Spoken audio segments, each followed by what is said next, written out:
choices now. Race number 1. Good luck on your first pick 5 tickets. And the race is on. Musashi from the outside. Galing Galing is running by Dral on your knees. Racing on the outside. G.I. Jane. Tricky Charlie's is the trailer by about 5 to 6 lengths of the leader. Back to the front runner. Galing Galing by about 5 lengths. Musashi is running in second by Dral on your knees. Alongside is G.I. Jane. And a long way back to Tricky Charlie's. And inside the last 750, number 4, Galing Galing.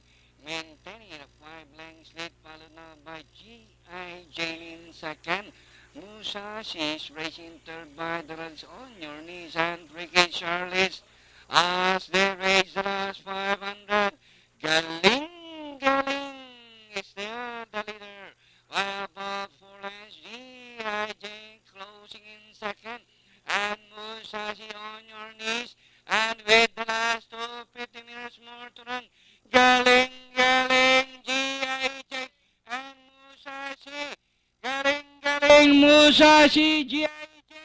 Musashi G.I.J. by the run. Musashi, the icebreaker number 5. Second, G.I.J. Galing Galing Tricky Charlie is on your knees, completing the cast of this race.